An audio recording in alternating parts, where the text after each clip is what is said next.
The Everglades sprawl across Florida's southern belly like a wound that refuses to heal. A vast, sodden expanse where water and earth bleed into one another, tangled in a lattice of mangroves and marshes that breathe with a life both ancient and relentless. In the summer of 1996, Tuno Kwasana, a Miccosukee man whose lineage was etched into this swamp's dark veins, stood at its threshold.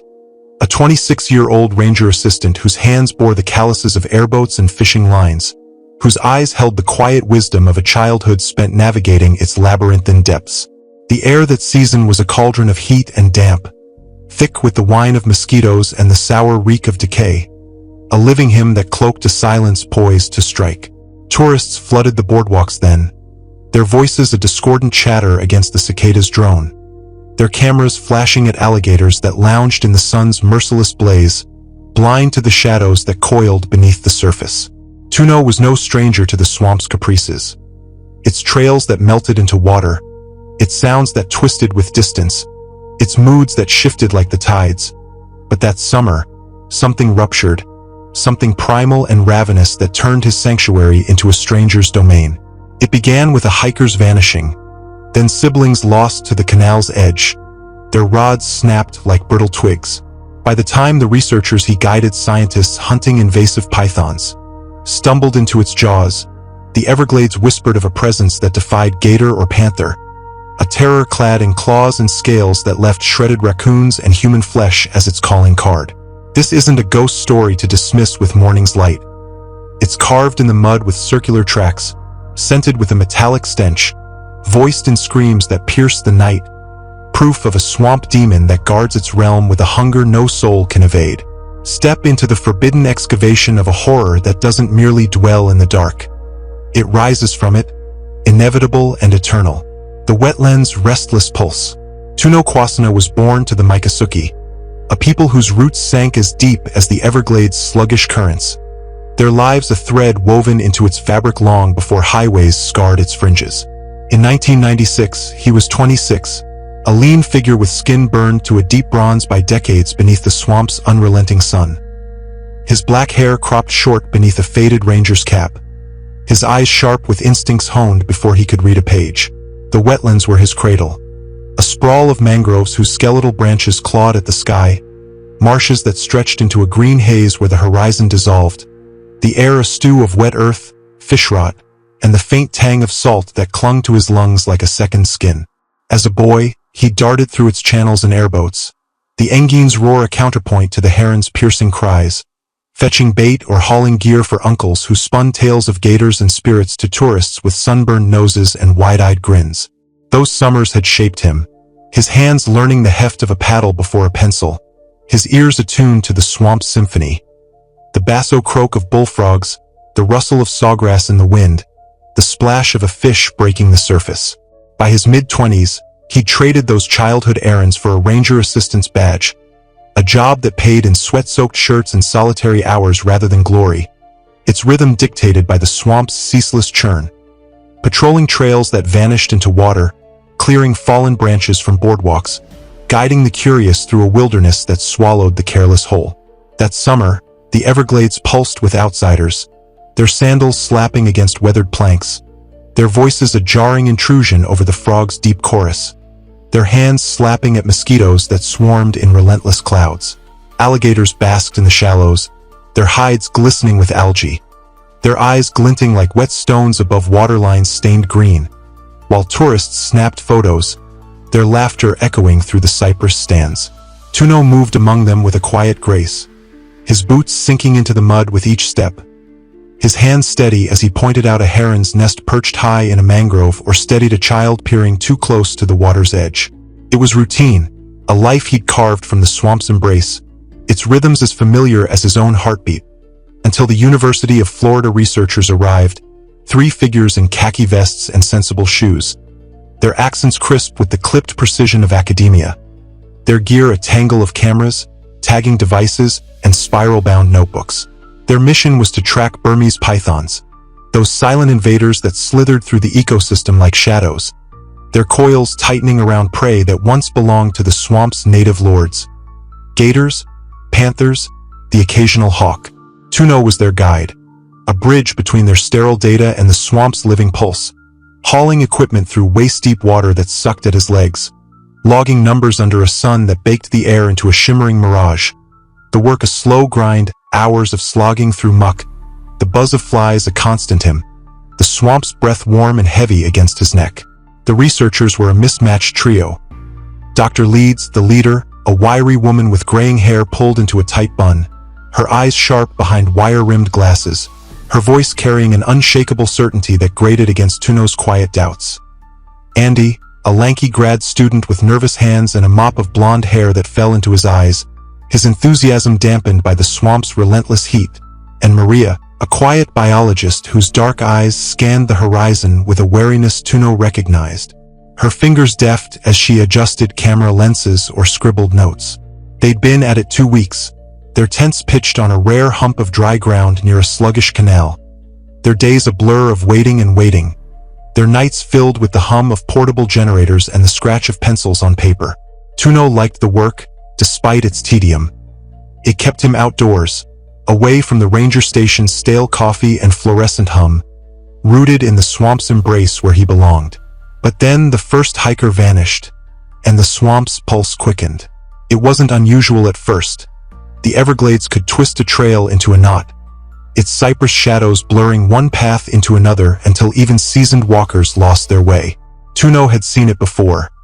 A tourist straying beyond the boardwalk, disoriented by the swamp's mirrored surfaces, water reflecting sky, sky reflecting water, until their shouts were swallowed by the dense green canopy, their footprints erased by the tide. 3 days later, rangers found what remained, a discovery that cut through the summer's haze like a blade. The hiker's torso lay in a clearing near a cypress grove, shredded beyond recognition, ribs jutting like broken teeth through a mess of flesh torn in jagged swaths, the ground beneath dark with blood that had soaked into the mud, its metallic tang sharp against the swamp's earthy musk. Tuno stood at the edge, his boots sinking into the soft earth, his arms crossed as the senior ranger Hargrove, a grizzled man with a face carved by decades of sun and whiskey, squinted at the carnage, his jaw tight beneath a salt and pepper beard. "Gator, maybe," Hargrove muttered, his voice rough as gravel, but a tremor ran through it, a doubt that hung in the humid air like a storm's first breath. Tuno said nothing, his eyes tracing the wounds, too precise, too deep for a gator's blunt jaws, which crushed and tore in chaotic hunger. Gators didn't claw like this, didn't leave flesh ribboned with intent. Something else had been here, something that moved with purpose, and the swamp seemed to hum with its presence. The second disappearance struck like a hammer.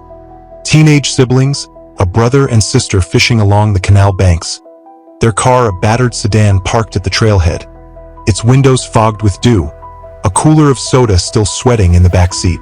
They'd been reported missing when dusk fell, and their parents found the car empty, its keys dangling in the ignition like a taunt. Searchers combed the area, their boots churning the mud, their flashlights slicing through the dusk, until they stumbled on the scene. Fishing rods snapped clean in half, the wood splintered as if crushed by a vice, beside a patch of reeds matted with blood, dark and sticky, pooling in the mud like spilled ink, its edges crusting under the sun's glare. No bodies, just the silence of absence, the swamp's surface rippling faintly as if mocking their loss, the air thick with the coppery reek that lingered long after the searchers retreated. Law enforcement arrived then, their radios crackling through the stillness, their boats slicing the water with mechanical urgency, their faces set in grim lines as they strung yellow tape between mangroves, a futile gesture against the swamp's vastness. The area was sealed, a no-man's land marked by whispers and sidelong glances, but the researchers pressed on, their determination a brittle shield against the growing unease. Dr. Leeds met Tuno's gaze over a map stained with coffee rings, her finger tapping a marked trail as she spoke, her voice edged with a forced calm. "We'll stick to the paths," she said, her optimism a grating note against the swamp's heavy pulse, her eyes daring him to argue. Tuno's lips tightened, his fingers tracing the map's worn edges, the paper soft under his touch. "Paths won't matter," he replied, his voice low, the words sinking into the air like stones into water, heavy with a truth he couldn't yet name. Whatever hunted here didn't heed lines drawn by men. It moved where it willed, and the swamp was its kingdom. The swamp turns alien. By the fourth week, the Everglades had shed its familiar skin, revealing a strangeness that crept into Tuno's bones like damp rot. He felt it first as a shift in the air, a subtle tightening, a pressure that wasn't just the humidity's weight, a sensation that pressed against his chest and made each breath a quiet struggle. The swamp he'd known since childhood, where frogs croaked in endless refrain and crickets wove a night's tapestry, grew muted, its sounds dulled as if smothered by an unseen hand, the silence a presence that loomed larger than the noise it replaced. The air thickened, a cloying heaviness that coated his tongue with the taste of earth and metal, a flavor that lingered like a warning. He moved through it daily, his ranger's shirt soaked with sweat that stung his eyes, his boots caked with mud that smelled of decay and something sharper, blood, perhaps, or rust long buried, each step a labor against the swamp's newfound gravity. The researchers noticed too, their chatter faltering as they slogged through the marshes, their eyes darting to shadows that lingered too long, their hands tightening on their gear as if it could anchor them to reason. Andy's laughter grew forced, a brittle sound that cracked against the stillness, while Maria's gaze sharpened, her silence a mirror to Tuno's own unease. Dr. Leeds pressed on, her clipboard a talisman against the unknown, her voice cutting through the hush with directives that felt hollow in the swamp's vastness.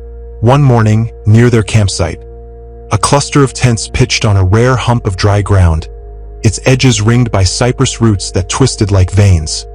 Tuno knelt by the water's edge, his fingers brushing circular tracks pressed deep into the mud. They were wide, larger than a man's hand, their edges crisp despite the damp, spaced too far apart for a gator's lumbering gait, too deliberate for a panther's stealthy tread. He traced their contours, the soil crumbling under his touch, cool and slick against his skin, his breath catching as he counted the impressions. 5, 6, 7, stretching toward the mangroves like a path carved by intent. He glanced at Dr. Leeds, her face etched with fatigue, her glasses fogged with the morning's dew as she scribbled notes beside a tagged python coiled in a mesh bag. "Bear tracks," she said, her tone dismissive, her gaze fixed on her clipboard as if it could rewrite the evidence beneath her feet.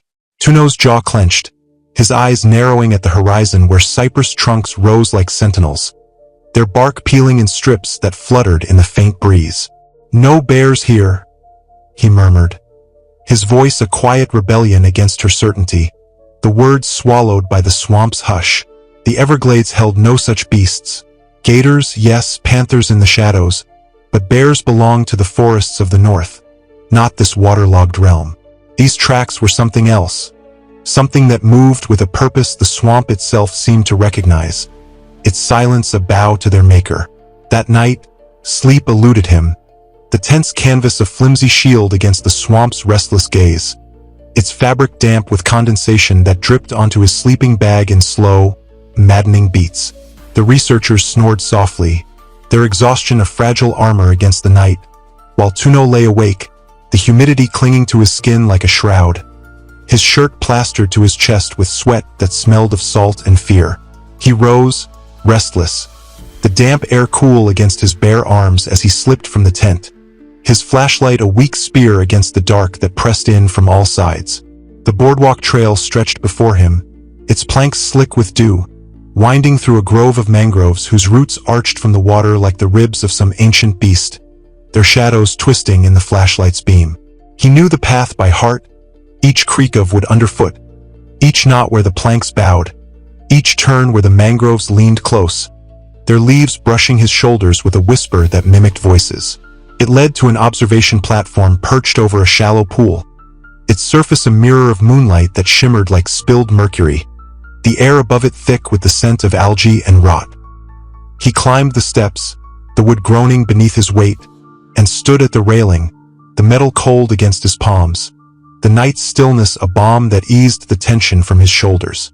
For a moment, he exhaled, the swamp's beauty, a silvered pool framed by cypress silhouettes, washing over him like a memory of childhood, when the Everglades had been a friend, not a stranger. Then the ripple came, subtle at first, a faint disturbance beneath the surface, a shiver that broke the moonlight's sheen and sent it scattering in jagged shards.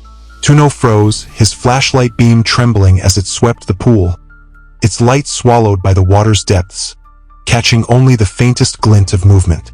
It wasn't a manatee's languid drift. Those gentle giants moved with a slow grace, their bulk breaking the surface in soft swells, nor a gator's blunt surge, which churned the water with a thrashing tail. This was elongated, articulated, a sinuous blur that slipped through the pool with unnatural speed, its form a shadow that defied the swamp's known shapes. His breath caught, sharp and shallow, his heart thudding against his ribs as he tracked it. A flicker of scales, perhaps, or a limb too long for reason, before it vanished into the dark, leaving the water still once more, its surface a mocking calm. He backed away, the platform's railing digging into his spine, his mind racing to name it. Snake, eel, some mutant fish, but nothing fit. Nothing matched the precision of its motion, the intent that pulsed beneath it. He marked the spot in his mind, a silent vow to steer clear come dawn, and retreated to the tent, his boots dragging on the planks, the night silence now a predator's cloak that wrapped around him tight. The next day brought company, 2 rangers and a state wildlife officer, their faces grim as they inspected the bloodied reeds where the siblings had vanished, their boots churning the mud into a dark slurry, their voices low and clipped as they mapped out a wider search radius. Hargrove was among them, his eyes shadowed beneath his hat's brim, his hands restless as he lit a cigarette, the smoke curling into the humid air like a ghost.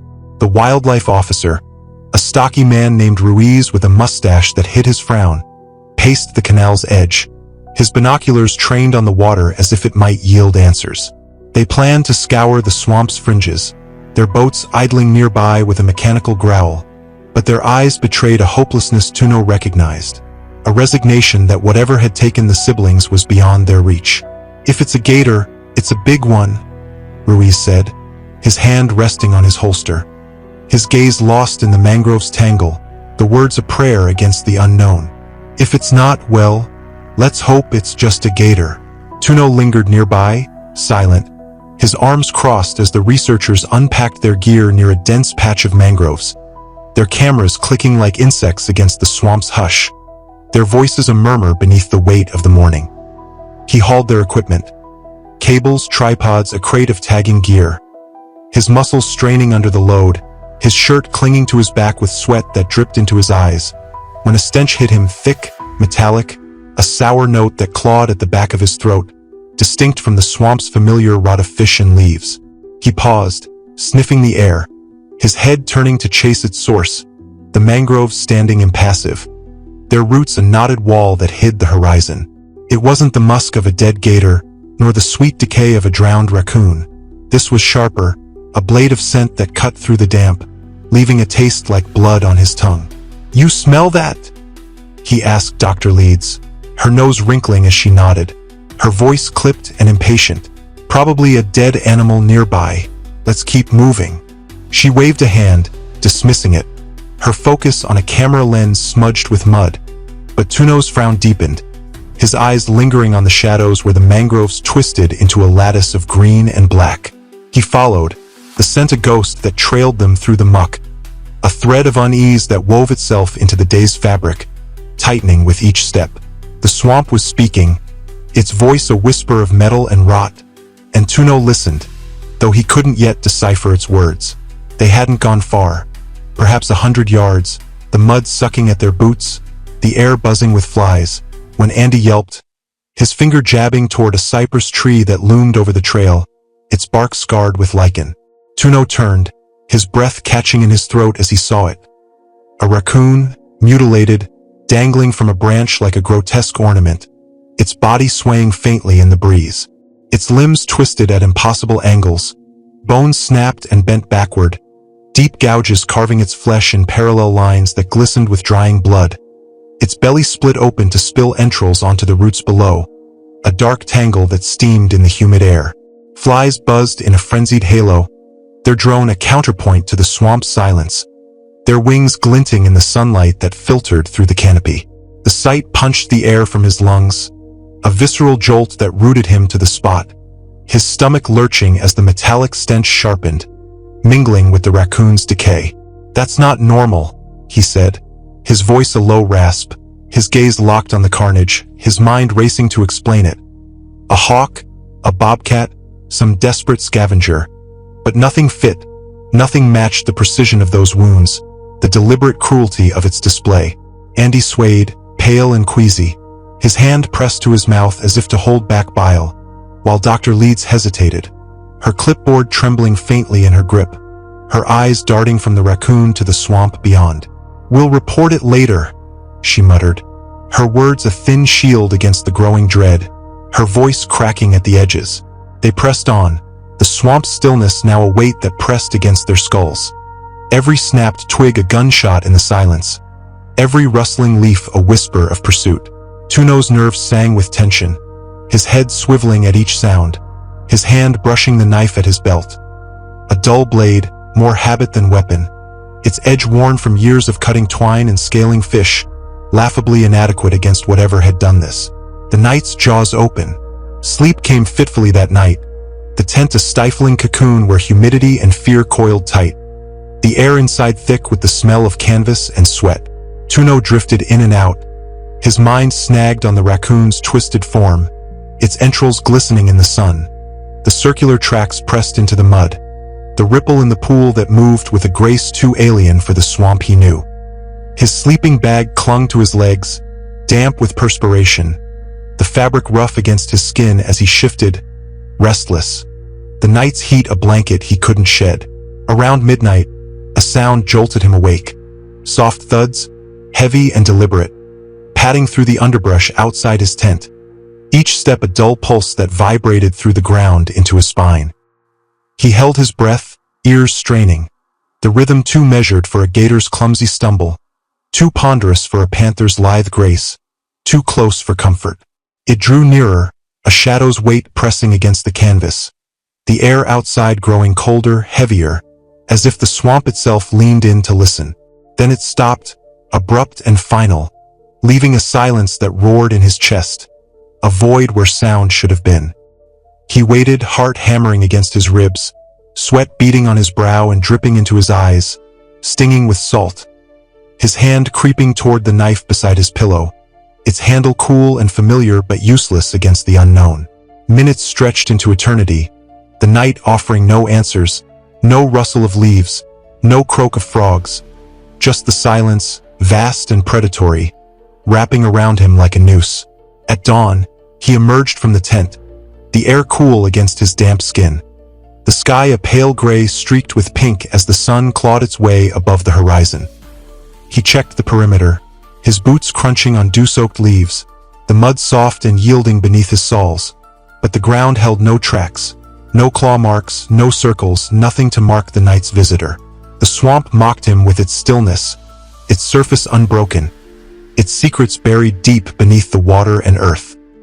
He stood there, the knife dangling uselessly in his hand, his breath fogging in the morning chill, his eyes scanning the mangroves for a sign. A bent branch, a disturbed reed, but the swamp stared back impassive, its silence a challenge he couldn't meet. The researchers stirred behind him, their voices a murmur as they packed gear and brewed coffee over a sputtering camp stove, their faces drawn with fatigue but blind to the night's intrusion. Tuno said nothing, his unease a weight he carried alone, the swamp's gaze a pressure against his skull that wouldn't lift. 2 days later, hell broke loose, the swamp's jaws snapping shut with a ferocity that shattered the morning's fragile calm. They were deep in its heart, setting motion-sensitive cameras along a narrow trail overgrown with ferns and cypress roots, the air thick with mosquitoes that bit through fabric, leaving welts that itched and burned. The wildlife officer had departed at dawn, his boat's engine fading into the distance, leaving the rangers, Hargrove and a younger man named Ellis with a nervous tick, and the researchers to their task, their voices muted by the swamp's oppressive hush. Dr. Leeds fussed with a camera, her fingers clumsy with haste, her glasses slipping down her nose as she muttered about exposure settings, slowing their pace to a crawl.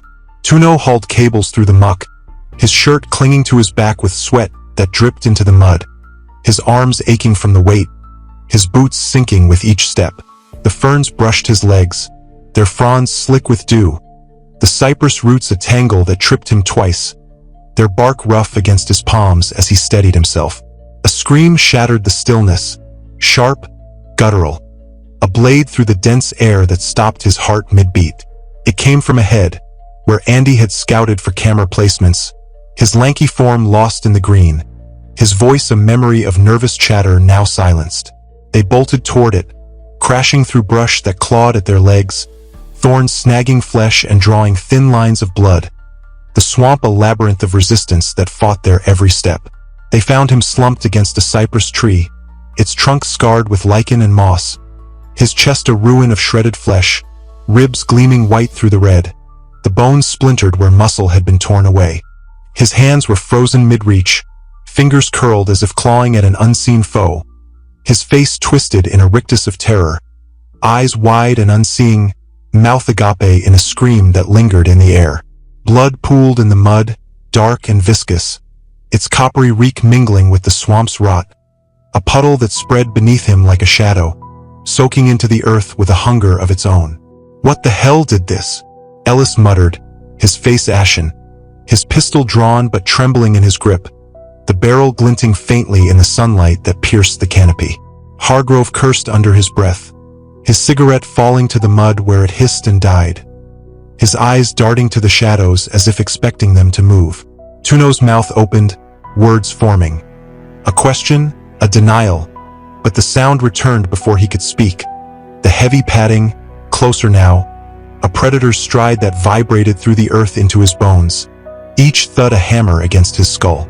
He turned, slow as a dream, his gaze sweeping the mangrove's shadowed maze, the air thickening with a stench that wasn't just blood metal, rot, something alive and wrong. There it stood, half hidden by the trees, a nightmare stitched from fur and scales, its body a grotesque patchwork of matted hair, dark and tangled with mud, and slick reptilian sheen that shimmered in the dappled light. Its limbs were long, sinewy, too elongated for reason, ending in claws that glinted like wet stone, sharp and curved for rending, their tips stained with a dark crust that might have been blood or something older. The head was narrow, canine yet wrong, its snout too pointed, its jaw unhinged wide to reveal rows of jagged teeth, glistening with saliva that steamed in the humid air, each breath a rasp that cut through the silence. It towered over a man, its shoulders broad and hunched, its frame too large for a panther, too alien for any beast Tuno knew. A hybrid of prehistoric dread and swamp-born malice that seemed to draw the light into itself, leaving the air around it dimmer, heavier. His mind reeled, grasping for sense. A panther twisted by mutation, a lizard grown monstrous, a relic from a time before men walked this land, but it defied reason, its presence a violation of the natural order, a wound in the swamp's fabric that bled terror. "Run!" he choked out, his voice a raw splinter, tearing from his throat as the creature lunged. Its speed a blur of terror that scattered them like leaves in a storm, its claws slashing the air with a whistle that pierced his ears. Tuno dove into the underbrush, his body low, his hands sinking into the muck as thorns tore at his arms, drawing blood that mingled with the mud, his breath coming in ragged gasps. Behind him, a gurgled scream erupted. Ellis, caught in the shadows, his voice rising in a desperate crescendo before cutting off with a wet snap that echoed in Tuno's skull, a sound that lodged in his mind like a splinter. He crawled, heart pounding, the swamp's embrace both shield and snare, its vines wrapping around his legs, its roots tripping him as he fought forward, his fingers clutching a branch for balance as the world tilted into chaos. His mind raced. No weapons, no radio, just the terrain he'd known since childhood. Its channels and roots a map burned into his soul, its every twist and turn a lifeline he clung to. If he could reach the river, the current might carry him beyond its reach, might sever the thread of pursuit that bound him to this thing. The next hour blurred into desperation, wading through waist-deep water, its surface slick with algae that coated his legs, the cold seeping into his bones as he pushed against the tide. Climbing over fallen logs that crumbled under his weight, their bark sloughing off in wet clumps that stuck to his hands. Ducking under branches that snagged his hair, their leaves brushing his face with a damp whisper that mimicked the creature's breath. The swamp was a labyrinth of green and black, its paths narrowing and widening with a rhythm that defied logic, its air thick with the hum of flies and the reek of rot. The creature's pursuit waxed and waned, its claws slicing through vines in bursts of fury that sent leaves raining down, its breath a hot rasp that haunted the air, its presence a shadow that loomed and receded like a tide. Once, he glimpsed it through the trees, its scales shimmering as it tore toward him, its eyes, yellow slits that glowed with a cold intelligence. Locking onto his, its jaw unhinging wider as it exhaled a stench that turned his stomach. He stumbled, his foot catching a root, his knees slamming into the mud, but he pushed on, the river's murmur a beacon in the chaos, its promise of escape a thread he couldn't let snap. The river loomed at last, its waters dark and sluggish, a lifeline in the gloom that stretched before him like a ribbon of night. Tuno plunged in, the cold shocking his skin, a jolt that snapped his senses sharp, the current tugging at his legs with a sluggish insistence as submerged roots scraped his shins, their edges jagged against his flesh. He fought to stay upright, the water rising to his chest, his arms flailing as he slipped twice, nearly losing his footing to the swamp's depths, its bottom a mire that sucked at his boots. When he clawed onto the opposite bank, his hands sinking into the mud, he collapsed, gasping, his chest heaving as the adrenaline drained away, leaving him hollow, his body trembling with exhaustion and dread. The creature hadn't followed, its absence a fragile mercy, the water a boundary it wouldn't cross, its silence a reprieve he didn't trust. He lay there, the mud cool against his cheek, his breath ragged in the stillness, the swamp's chorus creeping back, frogs croaking, crickets humming, as if nothing had happened, as if the world hadn't tilted into nightmare. But the silence in his mind roared louder, a void where answers should have been, a hollow that echoed with the screams he couldn't unhear. The aftermath's hollow echo. Tuno staggered back to the ranger station, his clothes torn, the fabric hanging in rags from his shoulders, his body trembling with exhaustion and a dread that clung to him like the mud caked on his skin. The station loomed ahead, a squat building of weathered wood and peeling paint, its windows glowing faintly in the dusk, a beacon of order in the swamp's chaos.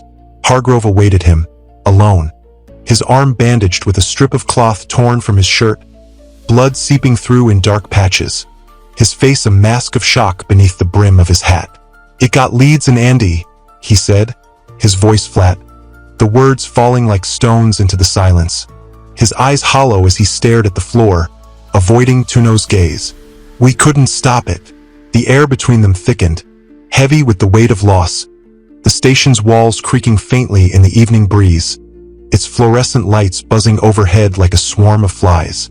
Tuno nodded, his throat tight, his hands clenching into fists as the reality settled. 3 gone. Their blood a stain on the swamp he'd once called home, their deaths a wound he couldn't close. Authorities descended soon after. A search and rescue team in boats and helicopters, their engines roaring through the dusk, their lights cutting through the haze like blades, their voices sharp with urgency as they fanned out across the swamp. They found Leeds' camera equipment, smashed and mud-caked, its lenses shattered, its cables tangled in the roots of a cypress tree. Andy's remains a grim testament by the tree where he'd fallen, his chest a ruin of bone and flesh, his face frozen in terror, and Ellis's mangled body deeper in the swamp, his torso clawed open with a precision that mocked nature's chaos, his pistol still clutched in a hand that had failed him. The creature was gone, its tracks, those wide circular impressions, fading into the mud, their edges softened by the tide, swallowed by the Everglades embrace as if it had never been. The official report came swift and clean, a lie wrapped in bureaucracy. A rogue panther, its hunger turned savage, a tale to soothe the public's nerves and close the case. But Tuno knew the truth. He'd seen its jaws, felt its presence press against the air, smelled its rancid breath that carried the weight of something ancient and unnameable. A beast no science could catalog, no hunter could claim. Later, he sought answers in the Miccosukee archives, a dim room in a tribal hall where the air was thick with dust and the scent of old paper, his fingers tracing faded pages bound in leather, their edges crumbling under his touch. The elders' tales spilled forth, legends of a guardian, half spirit, half animal. A skunk ape or wet lizard born from the swamp's heart. Its claws a judgment on those who trespass too far. Its scales a shield against time's erosion. Some called it a protector, twisted by rage at the invaders who carved trails and drained waters. Others a predator, birthed from the swamp's dark womb. Its hunger a force older than the mangroves that cradled it. Tuno sat with those stories, the words curling around him like smoke, his mind turning over the creature's form. The fur matted with mud, the scales that gleamed like oil, the teeth that glistened with a hunger that wasn't mere instinct. 3 lay dead. Andy, Leeds, Ellis. Their blood a stain on the land, their screams a echo he couldn't silence. The Everglades kept its secret, its waters still, its shadows deep, and somewhere within, it waited, its presence a whisper on the wind, a pulse beneath the surface that never stilled. He returned to the swamp once, months later, standing at the canal's edge where the siblings had vanished, the reeds grown tall again, their tips swaying in the breeze, the water's surface a mirror that reflected a sky bruised with dusk. The air was heavy, the silence thicker than he remembered, and though he saw no tracks, no ripple, he felt it. The swamp's gaze unblinking, eternal, a weight that pressed against his chest and whispered of things best left undisturbed. He didn't linger, his boots turning back toward the ranger station, his shadow stretching long behind him, but the feeling followed, a thread of dread that wove itself into his dreams, waking him in the night with the echo of claws on wood, the rasp of breath too close. The Everglades had changed him, stripped away the boy who'd paddled its channels with fearless joy, left a man who knew its depths held more than beauty, held a terror that watched, waited, and remembered. Your place in the swamp's gaze. Imagine yourself on that boardwalk, the moonlight trembling on the pool, the ripple breaking the silence with a grace too swift, too wrong. Would you step closer, flashlight trembling in your grip, drawn to the shadow beneath, or turn back, the swamp's breath hot on your neck, its silence a promise of pursuit? If those claws scraped outside your tent, heavy and deliberate, the air growing cold with their approach, would you face the dark, knife in ND, or hunker down, praying the dawn outruns a hunger you can't name? The Everglades watches, its waters a mirror for your fears, its demons awake in the stillness. Step carefully, for some secrets don't sleep.